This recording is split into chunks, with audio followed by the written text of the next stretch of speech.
신명기 20장 1절에서 6절.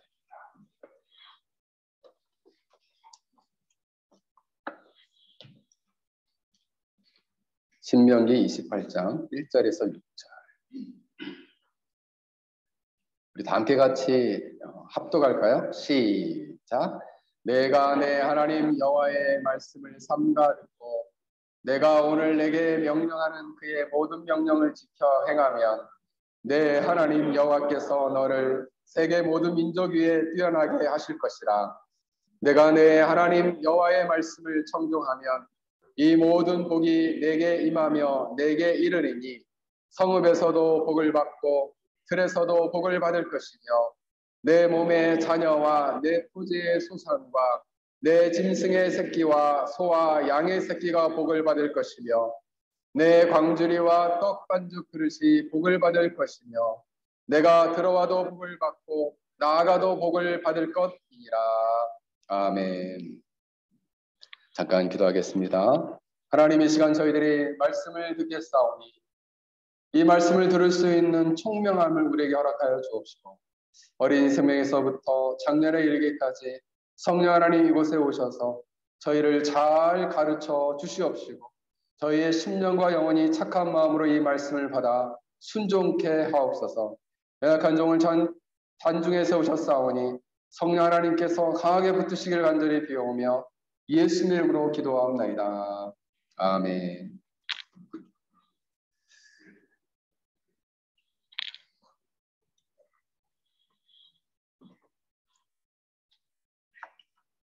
오늘 말씀의 제목은 순종 시리즈 17번째입니다.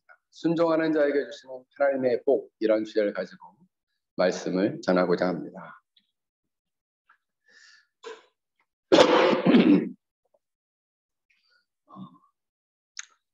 하나님께서 주시는 축복 중에 가장 큰 축복이 무엇이 있을까 생각해 보면 어떤 축복이 가장 큰 축복일까? 이번 한 주간을 생각해 보면 하나님께서 보호하시고 지키시는 축복이 가장 큰 축복이 아닌가 이렇게 생각을 해보게 됩니다. 이번 주에는 우리 이웃나라의 총리를 2번이나 연임했던 아베 총리가 총에 맞고 사망하는 일이 있었습니다. 그래서 영국의 BBC에서 보도하기를 일본을 영원히 바꿀 수 있는 그런 충격적 사건이다, 이렇게 보도를 내었습니다. 그럴 정도로 세계 전체에 또 아시아 전체에 큰 충격을 가져다 주었습니다. 물론 이 아베 총리는 세계적으로 많은 영향을 미쳤지만 한국에는 이렇게 안 좋은 영향을 미쳤죠. 경제 보복도 하고 또 한일 관계를 굉장히 위태롭게 하는 그런 일들을 하긴 하였지만은, 그래서 그 사람을 수십 명의 사복 경찰과 경호원들이 그를 지키고 있었지만 한 명의 전직 자위대원을 막지 못해가지고 총에 맞아서 사망하는 일이 있었습니다. 그래서 어제도 방송을 잠깐 보니까 이 총의 어깨 부분에서 출혈이 너무 많이 생겨가지고 다른 그 핏줄은 잡았는데 너무나 과다출혈이 있는 바람에 죽게 됐다. 그게 사망 원인이에요. 그것을 보면서 우리는 이렇게 생각하게 됩니다. 그래서 그 아베 총리가 막 연설하는 장면이 화면으로 딱 마지막 연설하는 그 표정까지 딱 이 화면에 잡혔었는데, 저분이 저렇게 연설하는 중간에 총에 맞아 죽을 거라고 생각을 했겠는가라는, 그 사람은 꿈에도 생각 안 했겠죠. 일본에서는 총이 엄격하게 규제가 되니까 총격을 맞을 거라고는 제가 생각할 때 이 경호원이나 경찰들도 생각을 안 했던 것 같아요. 누가 칼로 찌르려고 하면은 와서 이렇게 막으려고 생각을 했겠지, 누가 한 7m 정도 떨어져 있는 가운데 총을 쏴서 우리 총리를, 전직 총리를 총격을 가하겠는가 이렇게 생각을 하지 않았겠나 이렇게 생각을 합니다. 이걸 생각해 보면 우리의 인생이 언제 어떻게 무엇을 하다가 원치 않는 사고와 질병에 의해서 죽음을 당할지 알 수 없다라는 사실이죠. 알 수 없어요. 알 수 없어요. 그러므로 우리 인생 중에 가장 큰 축복이 하나가 뭐냐면 하나님의 지키시고 보호하신 축복이 아닌가 이렇게 생각을 해보게 됩니다. 만약 하나님께서 우리의 생명을 지키시고 보호하지 않으신다면 우리의 생명을 1초라도 연장할 수 있겠는가라는 생각을 해보게 됩니다. 그러므로 하나님께서 우리의 생명을 지키시고 우리의 삶을 보호하시고 인도하시는 그런 신령한 축복을 하나님의 백성들은 갈망하고 그리고 기도해야 되겠다라는 생각을 하게 됩니다. 오늘 본문을 보면은 특별히 하나님께서 복의 근원자로서 복을 주시는 분으로 나타나는데 하나님의 명령에 순종하는 자에게 어떠한 복을 주시는지에 대해서 오늘 본문은 말씀하고 있습니다. 신명기에 보면은 모세가 3번의 설교를 합니다. 첫 번째 설교는 신명기 1장부터 4장까지 설교를 하게 되는데 광야 40년 동안 하나님께서 이스라엘 백성들을 어떻게 인도해 오셨는지 그리고 어떻게 보호하시고 지켜주셨는지를 너희들이 회고하고 하나님의 명령과 규례에 순종해라 이렇게 설교를 합니다. 그리고 처음에 하나님이 너희들을 태초에 창조했을 때 얼마나 특별한 언약 백성으로 부르셨는지를 다시금 일깨워 줍니다. 그러면서 만약 너희들이 특별한 위치로서 하나님을 왕으로 섬기고 아버지로 섬기며 그런 삶을 살지 않으면 너희들은 심판을 당할 것이다 하면서 그 심판을 경고하고 있어요. 왜냐하면 모세는 이스라엘 백성들이 가나안 땅에 이주해가지고 우상 숭배할 것을 염려했기 때문입니다. 그래서 모세는 하나님께서 강대한 여러 민족을 이 가나안 땅에서 내쫓아주고 이 귀한 땅을 너희에게 주었으니 이곳에서 이 축복의 땅에서 하나님만을 섬기고 하나님만을 경외하고 하나님의 명령에 순종하며 살아라 라고 첫 번째 설교를 했던 것이죠. 그런 가운데 이제 하나님과 이스라엘 백성들이 맺었던 언약에 대해서 5장부터 오늘 본문에 나오는 신명기 28장까지 모압 언약 전체를 이야기를 합니다. 그런 가운데 오늘 신명기 27장에서는 만약 너희가 이 명령을 순종하지 않으면 어떤 저주를 내릴 것인지를 말하고 오늘 본문에서는 너희가 만약 이 하나님을 섬기고 하나님을 경외하면서 이 명령에 순종하면 어떠한 축복을 내리실 것인지에 대해서 오늘 본문은 말씀하고 있어요. 그래서 두 번째 고별 설교는 너희가 만약 나의 명령을 지키고 하나님을 경외하며 살아가면 내가 어떠한 축복을 내릴 것인지를 너희가 한번 잘 귀담아 들어라 라고 모세가 죽기 전에 두 번째 설교를 하고 있는 거예요.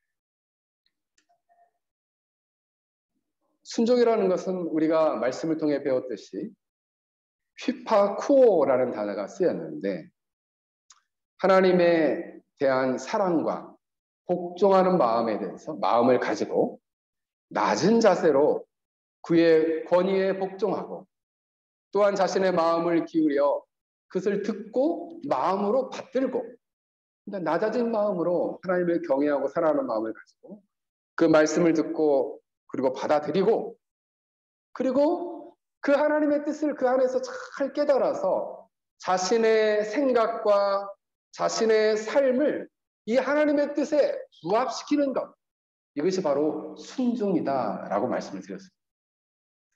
결국 그것은 하나님의 말씀과 뜻에 자신의 생각과 마음과 행동을 일치시키는 삶 이것이 순종이라. 순종. 이러한 순종의 삶을 살면 오늘 본문에 보면 이스라엘 백성들을 모든 민족 위에 뛰어나게 하시겠다 이렇게 말씀하고 있습니다. 그러면 목사님 모든 민족 위에 뛰어나게 하시겠다는 얘기는 이 이스라엘 민족만을 향한 말씀인 것입니까? 그렇지 않습니다. 모든 민족 위에 뛰어나게 하시겠다라는 말씀은 단순히 이스라엘 민족의 우월성을 보여주겠다라는 부분의 말씀이 아니에요. 그것은 바로 무엇이냐 하면 하나님께서 예수 그리스도 안에서 부르신 하나님의 백성들이 하나님의 거룩한 나라를 이 땅 가운데 아름답고 온전하게 드러나게 되면 내가 그들의 이름을 높여주겠다라는 것입니다. 그들을 통해서 하나님의 나라가 아름답고 높이 드러나게 될 때 하나님이 그들을 통해서 자신의 영광을 나타내시겠다. 이걸 조금 쉽게 말하면 우리가 하나님의 나라의 백성들을 부르신 목적 중에 하나가 하나님의 나라를 널리 알리고 펼친다. 우리가 손흥민 선수를 보면은 영국에서 득점왕을 해가지고 국위선양을 했다 이렇게 한국의 이름을 널리 알렸다 이렇게 얘기를 하는데 사실 우리가 한국 사람으로서 이 말레이시아 땅에 와 있는데 우리는 하나님의 나라를 선양하는 사람입니다. 그러니까 국위 선양한다라는 말과 마찬가지로 하나님의 나라를 선양한다. 선양한다는 뜻은 널리 알리고 펼친다 이런 말이에요. 우리 한 사람 한 사람이 하나님의 말씀과 그리고 그 명령을 따라서 하나님의 뜻을 받들어 거룩하고 온전하게 온 땅에 하나님의 영광을 드러나게 될 때 하나님의 영광, 하나님의 나라가 온전하게 펼쳐지고 드러나게 될 것이다. 그때 우리에게 복을 주시겠다. 왜냐하면 그 안에는 무엇이 있냐면 한 사람 한 사람, 하나님 나라 백성들의 한 사람 한 사람이 하나님 말씀 앞에 순종하는 삶이 있기 때문에 하나님 말씀 앞에 순종하는 삶이 있기 때문에 그 순종하는 삶을 통해서 하나님의 나라를 온전하게 드러내겠다. 이러한 자에게 하나님이 복을 주시겠다. 오늘 본문에 보면 하나님이 주시는 모든 복이 내게 임하여 라고 말씀하고 있습니다. 내게 임하여 라고 말씀하고 있는데 이 단어는 임하여 라는 단어가 히시 국하라는 단어가 쓰였는데 이 단어가 나가그라는 단어에서 왔습니다. 이 나가그라는 단어는 나사그라는 단어는 그들이 너를 따라잡다 이런 말이에요. 결국 이 말은 뭐냐면 하나님의 나라를 널리 선양하고 펼치고 그 영광을 드러내는 자를 향해서 하나님의 복이 너를 뒤쫓아 따라가겠다 이런 말입니다.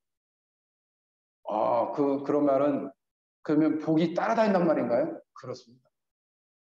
복이 쫓아서 그 사람을 이렇게 졸졸졸 따라다닌다는 복이 일명 복을 몰고 다니는 사람이죠.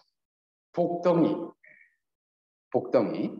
우리는 보통 저도 우리 아들을 볼 때마다 아이고 우리 복덩이 이렇게 생각하는 복스럽게 생겼잖아요. 우리 아들이. 그러니까 우리 자녀들도 그렇게 생각하죠. 우리 복덩이. 하나님 보실 때 하나님의 말씀에 순종하며 살아가는 자는 하나님 나라의 복덩이. 하나님의 나라를 널리 선양하는 자이기 때문에 하나님이 그에게 복을 주시겠다. 복을 주시겠다. 복이 어떻게 따라다닐까 생각해보면 최근에 미국이라는 나라에서 우크라이나 이 전쟁이 일어났을 때 6월 달에 하이마스라는 이동식 미사일을 제공했습니다. 트럭으로 생겼는 뒤에 미사일이 6대가 있어요. 그거를 4대를 제공했는데 7월 달에 추가로 4대를 제공한다는데 그 내용을 보니까 이 미사일은 77km를 날아가서 목표한 지점을 정확히 추적해서 그것을 터뜨려서 목표를 명중시킨다. 저는 그렇게 생각해 봤어요. 만약 미사일이 어떠한 좌표를 찍으면 그 좌표를 추적하듯이 정확하게 그것에 떨어지는 것처럼 하나님의 복이 하나님의 뜻에 순종하며 하나님의 나라를 선양하고 널리 알리고 드러내기를 원하는 사람을 정확하게 따라가서 그 사람의 복을 확 주실 거라 그런 생각을 하게 됐다는 거죠. 그 얼마나 감사하냐는 거죠. 목사님 제가 이 페낭에 몰래 숨어서 주의를 하는데도 하나님 아실까요? 정확히 그 지점을 알아서 하나님이 그곳에 복을 주시겠다. 우리가 이름도 없이 빛도 없이 수고하면 하나님 모르실까요? 왜 모르시겠어요? 하나님의 복이 그 사람을 추적할 겁니다. 뒤따라 쫓아올 거예요. 사랑하는 성도 여러분, 저는 여러분들이 이처럼 하나님의 뜻에 순종함으로 말미암아 하나님의 나라를 널리 펼치고 그리고 그 이름을 드러내므로 말미암아 하나님의 복을 받아 누리는 여러분들이 되시길 주의 이름으로 간절히 축원합니다. 얼마나 좋겠어요. 생각만 해도 너무 감사하잖아요. 저도 늘 생각합니다. 나는 하나님 나라의 복덩이다. 나를 만난 사람들은 늘 나를 통해서 그 사람에게 복이 흘러간다. 저는 늘 제가 그렇게 생각합니다. 창세기 12장에 보면 그 말씀의 본문이 나와요. 아브라함을 부르실 때에도 예전 개역 한글에는 그 본문을 복의 근원이다 이렇게 해서 그랬어요. 그래서 너에게 복을 다른 사람이 축복하면 너에게 하나님이 복을 내리시고 다른 사람이 너를 저주하면 내가 그들을 저주하겠다 이런 말씀이 있어요. 하나님의 백성들은 복의 근원이 됩니다. 어떻게 할 때? 하나님 말씀에 순종할 때. 그 순종하며 하나님의 나라와 영광을 밝히 드러낼 때 하나님께서는 그들을 추적해서 한량없는 축복을 부어주신다. 여러분들이 이와 같은 축복을 누리시기를 주의 이름으로 간절히 다시 한번 축원합니다. 그렇다면 목사님, 이렇게 순종하는 하나님 나라 백성들이 받는 축복은 구체적으로 무엇입니까? 오늘 본문을 보면 첫 번째로 순종하는 자는 어떤 환경에 처하든지 하나님께서 그들을 축복하겠다라고 말씀하고 있습니다. 오늘 2절 3절을 보면 성읍에서도 복을 받고 들에서도 복을 받을 것이며 이렇게 말씀하고 있어요. 그래서 2절 3절을 풀어서 해석해 보면 만약 내가 내 하나님 여호와께 순종하면 이 모든 복이 너와 함께하고 너를 찾아올 것이다. 너는 성 안에서 복을 받고 들판에서도 복을 받을 것이다. 여러분, 그래서 우리가 깨닫게 되는 중요한 복의 원리가 있는데 복은 환경에 의해서 좌우되지 않는다라는 사실입니다. 여러분, 복은 다시 말씀을 드립니다. 복은 환경에 의해서 좌우되지 않는다. 그러면 무엇에 의해서 좌우됩니까? 우리가 얼마나 하나님의 말씀을 잘 따라 순종하느냐에 달려있다. 우리가 하나님 말씀을 따라 잘 순종하는 삶을 살면 성 안에 있어도 복된 삶이고 들에 있어도 복된 삶이다. 한국에 있어도 복된 삶이고 말레이시아 이 페낭에 있어도 복된 삶이다. 농촌에 있어도 복된 삶이고 도시에 있어도 복된 삶이다. 오늘 여기 KL에서 이렇게 방문하고 있으신 분도 계신데 KL에 있어도 복된 삶이고 페낭에 있어도 복된 삶이고 그 존재의 본질이 어디 간다고 바뀌겠어요? 복의 근본은 무엇이냐 하면 어떠한 상황보다 더 중요한 것은 내가 실제적인 믿음의 본질, 신앙의 본질 안에서 순종하는 삶이 있느냐 없느냐. 있으면 복이고 없으면 저주의 삶이 있다. 그러므로 우리는 근데 문제는 뭐냐면 신자의 이 순종하는 삶이 상황에 너무 자주 바뀐다는 거예요. 상황이 좀 살만하면은 잘 순종하고 하나님 나에게 복 주면은 저 잘 순종하는 거 알죠? 복 안 주면 난 순종 못해요. 상황에 따라서 순종이 왔다리 갔다리 한다는 거예요. 그럼 복이 있겠어요 없겠어요? 시영아 복이 있을까 없을까? 있을 것 같아. 상황에 따라서 순종하거나 어느 때는 순종하고 어느 때는 상황에 따라서 그 순종이 바뀐다면 복이 없겠죠.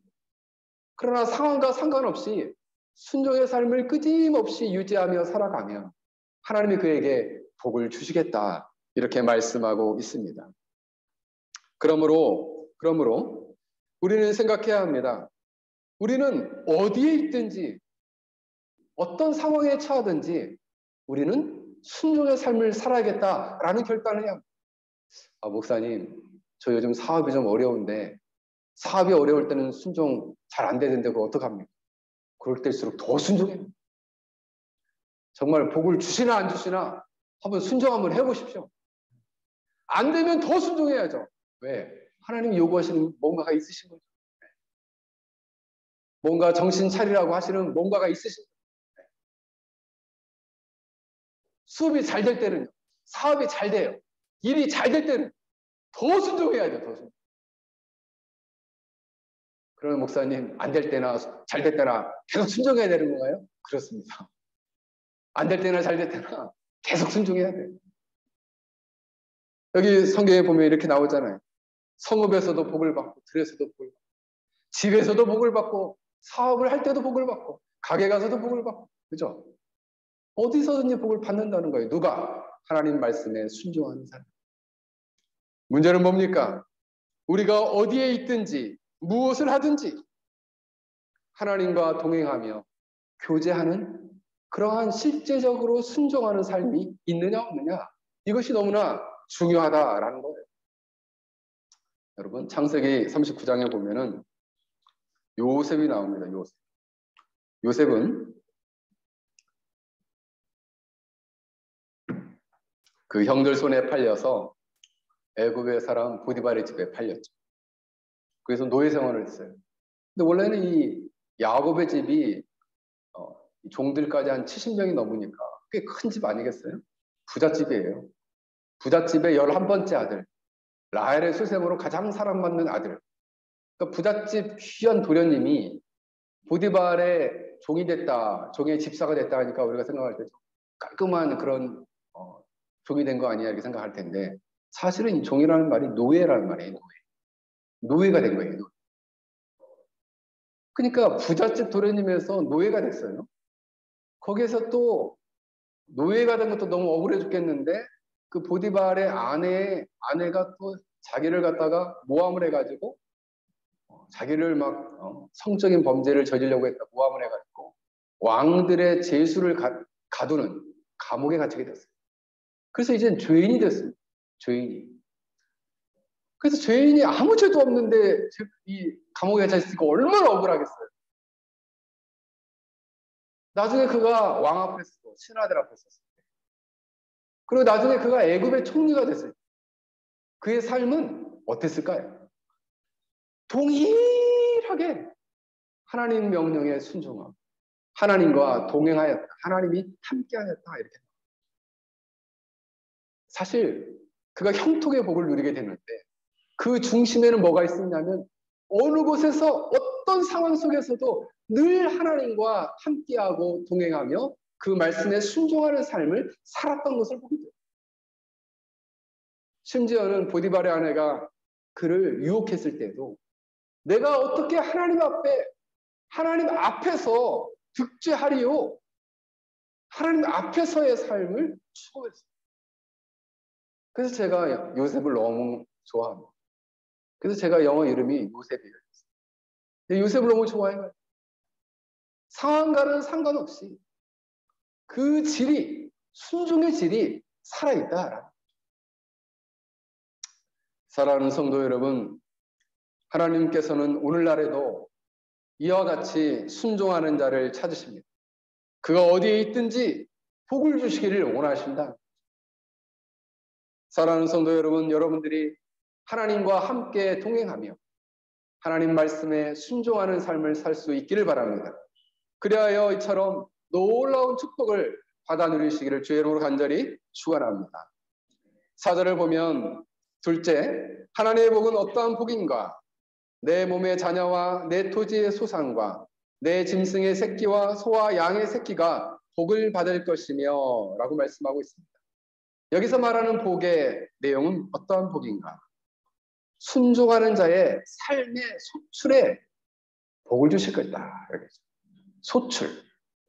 즉 하나님 백성들의 말씀이 순종하면 닫혔던 태가 열려서 태의 열매를 줘서 민족을 이루게 하실 것이고, 그리고 그 명령에 순종하면 밭의 모든 작물에 하나님께서 축복해 주셔서 병충해로 인한 피해를 당하지 않고 메뚜기에 의한 그 메뚜기에 의해서 모든 작물이 먹히지 않게 하겠고, 수확하기 전에 떨어져 썩지 않게 하겠고, 들짐승에 의해서 밝히거나 먹히지 않도록 풍성한 열매를 맺게 하시겠다, 이렇게 말씀하고 있습니다.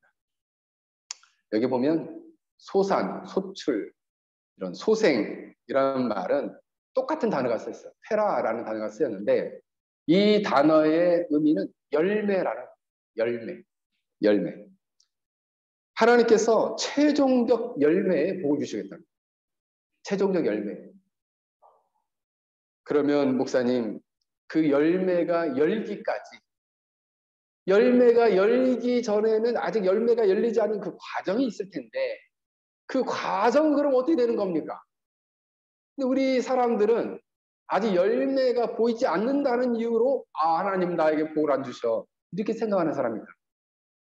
열매가 아직 안 보여가지고. 여러분, 아브라함에게도 아들을 주시겠다고 75세 때 얘기했어요. 75. 근데 언제 주시느냐? 25년 지나서 100세 때 주시잖아요. 100세 때. 이스라엘 백성들에도 애굽을 출애굽한 다음에, 그렇죠? 이집트를 탈출한 다음에 바로 그 땅을 주시겠다고 했는데 몇 년 뒤에 주세요? 40년 뒤에. 그러면 응답이 좀 늦게 올 수도 있겠네요. 그렇습니다. 왜? 오늘 본문에 열매를 주시겠다. 열매의 복을 주시겠다. 그럼 열매가 그러면 다 이렇게 늦게 맺히는 건가요? 아니요. 일찍 맺히기도 하죠.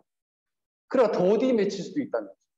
더디 맺힌다고 하나님을 불신하거나, 우리는 그 시간에 낙심하지 마요. 우리가 좀 사업을 하다 보면은 사업이 금방금방 성과가 있으면 참 좋겠지만 좀 더디 올 때가 있잖아요. 아유, 하나님이 이거 복을 거둬가시는 것 같습니다. 아니요. 그때는 우리가 기도를 심화할 때, 우리의 순종을 심화할 때, 때가 되면, 오늘 성경은 뭐라고 말합니까? 내 몸의 자녀와 내 토지의 소산과 내 짐승의 새끼와 소와 양의 새끼가 복을 받을 것이다. 열매의 복을 주실 거라 말씀하고 있습니다. 어떤 자에게? 순종하는 자에게. 하나님의 말씀을 따라 순종하는 자에게 반드시 이와 같은 놀라운 삶의 소출의 복을 주시겠다라고 말씀하고 있어요.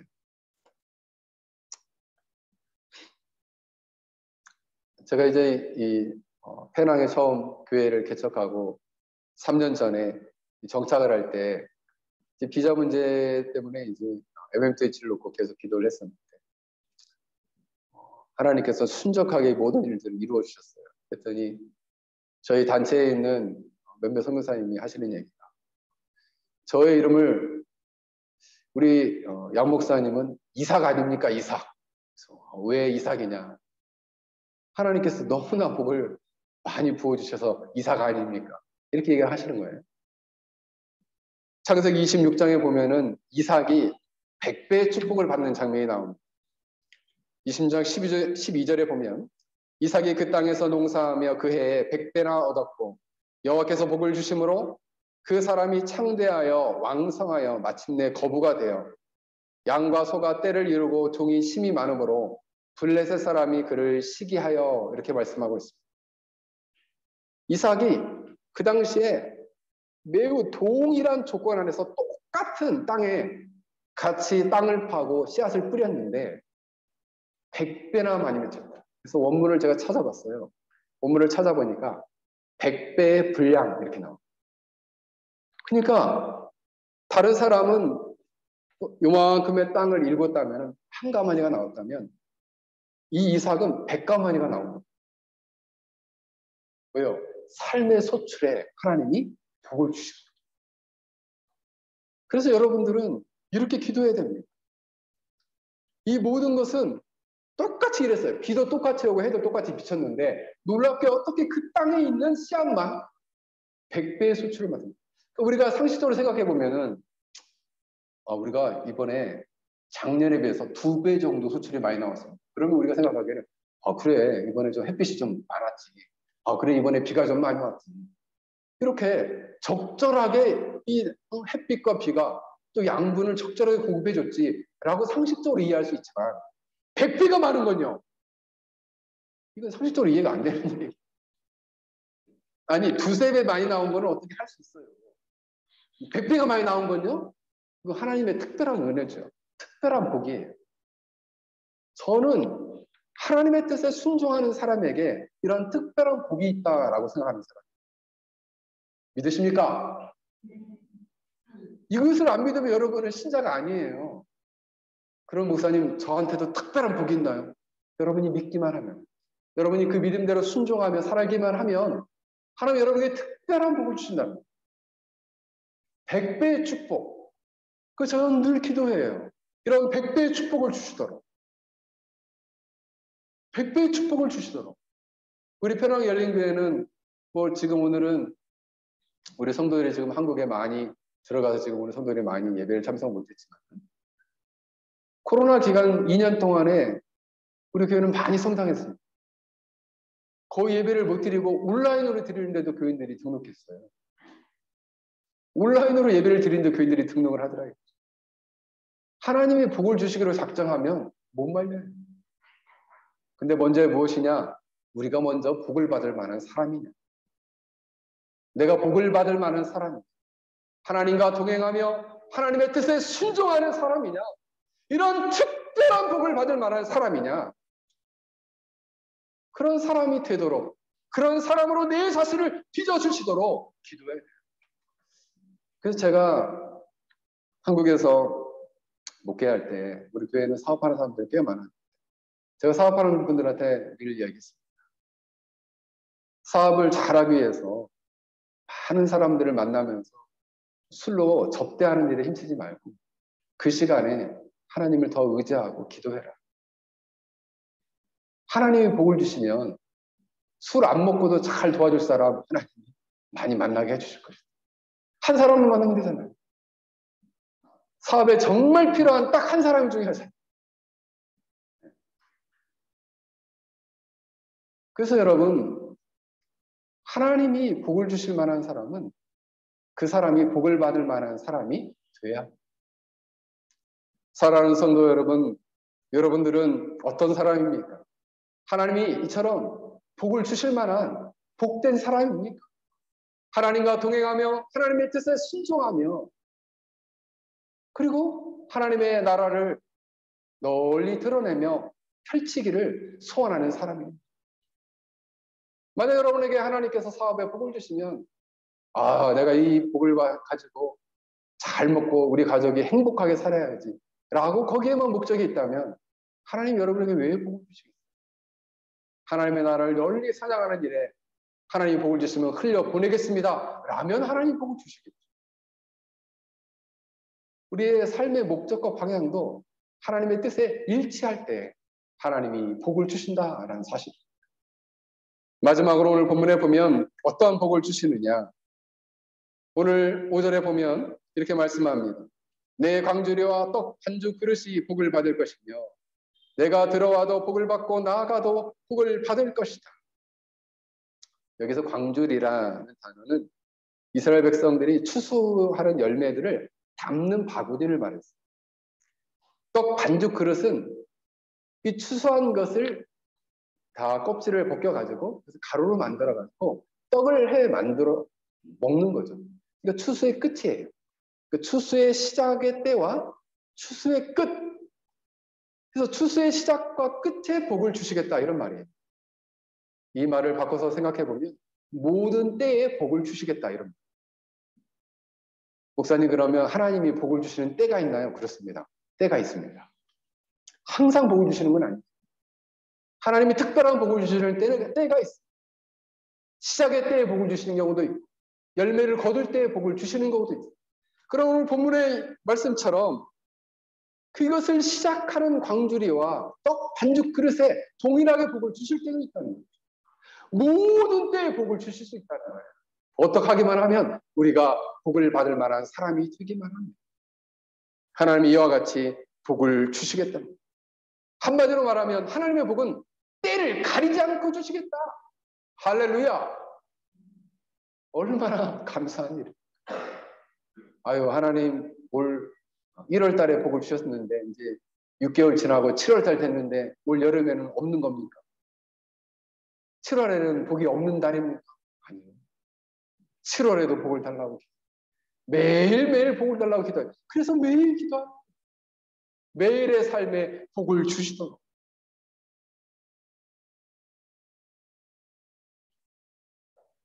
그러면 목사님 어떤 복이 제일 좋을까요? 민수기 6장에 보면 아론의 대제사장 기도가 나오는데 이 기도가 그 본문을 잘 살펴보면 하나님이 모세에게 이 기도를 가르쳐줘요. 누구한테 가르쳐주라고? 아론과 그의 자손들에게 가르쳐주라고 하나님이 기도의 내용을 직접 모세에게 가르쳐줘요. 그래서 모세가 이걸 그대로 듣고 아론과 그의 자손들에게 가르쳐줍니다. 그 말씀을 읽어드리면 24절에 이렇게 말씀합니다. 여호와는 내게 복을 주시고 너를 지키시기를 원하며 여호와는 그 얼굴을 내게 비추사 은혜 베푸시기를 원하며 여호와는 그 얼굴을 내게로 향하여 드사 평강 주시기를 원하노라 할지니라 하라. 이게 직접 하나님이 말씀하신대요. 그러면 이 내용을 종합해 보면 하나님이 주시는 복이 크게 세 가지가 나오는데 첫 번째는 제가 오늘 서론에서 말씀드렸던 것처럼 지키시는 보호의 축복이에요. 그래서 하나님의 놀라운 축복의 내용 중에 첫 번째는 보호의 축복이에요. 오늘 두 번째 축복은 어떤 축복이냐 하면 그 얼굴을 내게 비추사 은혜 베푸시기를 원하며 은혜의 축복이에요. 그럼 목사님, 은혜의 축복이라는 것은 어떤 축복인가요? 사실 은혜라는 것은 객관적으로 보면 하나님께서 값없이 베푸시는 호의이고 주관적으로 보면은 그 값없이 베푸시는 호의를 내가 주관적으로 사랑에 감화와 감동을 느끼는 것을 은혜라고 합니다. 그렇다면 은혜라는 것은 한마디로 말하면 하나님의 사랑을 느끼게 해달라는 거예요. 하나님과 사랑을 느끼게 해달라는 거죠. 근데 우리가 하나님의 사랑을 가장 크게 느끼는 것은 어딜까요? 바로 십자가의 사랑이에요. 십자가의 구속의 은혜, 십자가를 통한 죄 사함의 은혜, 그것이 바로 하나님의 사랑의 결정체죠. 우리가 하나님의 복을 누린다라고 할 때, 은혜를 누린다라고 할 때, 은혜의 복을 누리는 것의 핵심은 바로 그리스도의 십자가를 통한 용서를 경험하는 것이고 그리스도의 십자가를 통한 하나님의 사랑을 경험하는 것입니다. 사랑하는 성도 여러분, 여러분들이 이와 같은 은혜의 축복을 받아들이시길 주의 이름으로 간절히 축원합니다.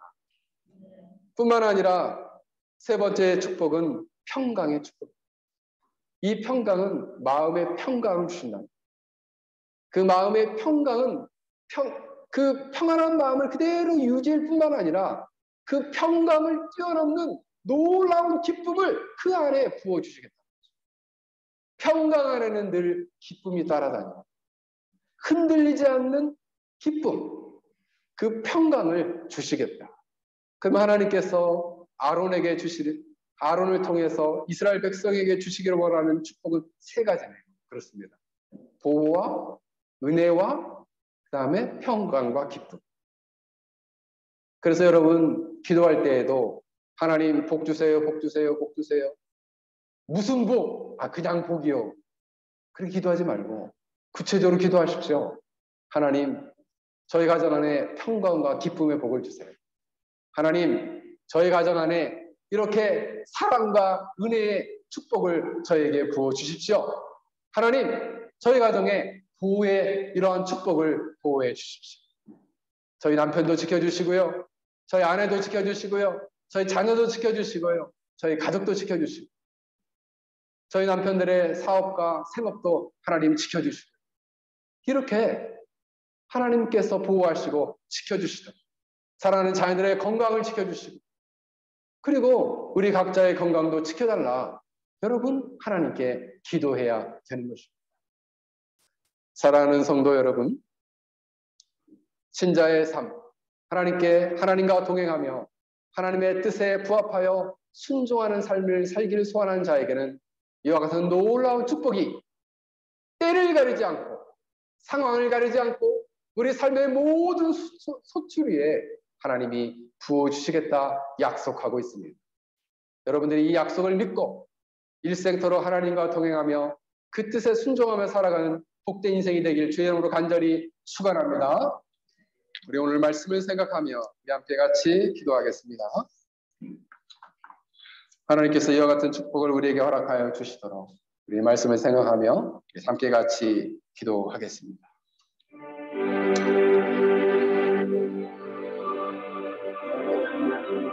하나님 아버지, 그렇습니다. 우리 인생에 하나님 복 주시고 이와 같은 하나님과의 일생토록 동행하는 인생과 삶을 살고자 하나님 저희들의 삶을 인도하여 주셔서 저희의 삶이 일생토록 하나님과 동행하는 하나님의 말씀 앞에 순종함을 말미암아 이와 같은 놀라운 축복과 복을 누리는 인생과 삶이 되어지기를 간절히 빌고 원합니다. 주 하나님 도와주옵소서. 하나님 역사하여 주시고 인도하여 주옵시기를 간절히 빌고 원합니다. 하나님 아버지 은혜와 자비와 은총을 허락하여 주시옵시고 역사하여 주시옵소서.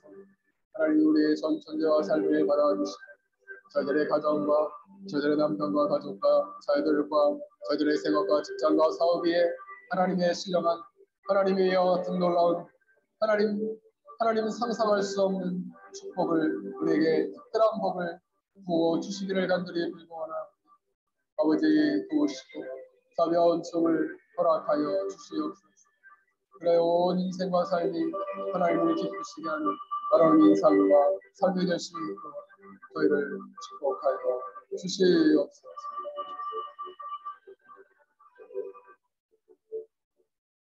하나님 아버지, 저희들이 이와 같은 하나님의 신령한 복을 받아 누리는 하나님의 복된 백성들이 되어지기를 간절히 소망합니다.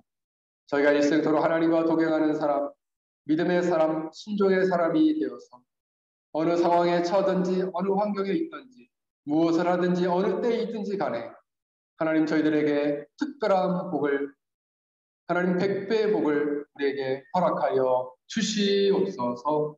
감사드리며 예수님의 이름으로 기도하옵나이다. 아멘.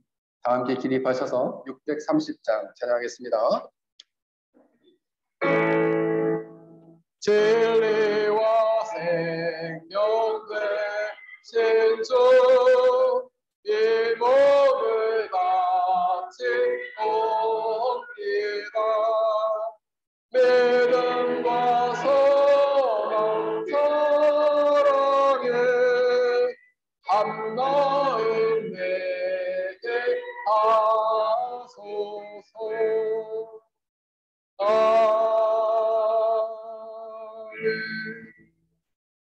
같이 기도하겠습니다. 지금은 우리 주 예수 그리스도의 은혜와 하나님의 만극하신 사랑과 성령 하나님의 교통하심이 일생토록 하나님과 동행하며 하나님 뜻에 순종하며 살기를 소원하는 하나님의 거룩한 백성들 머리에와 태랑 열린교회 위에 지금부터 영원토록 함께 있어지이다. 아멘.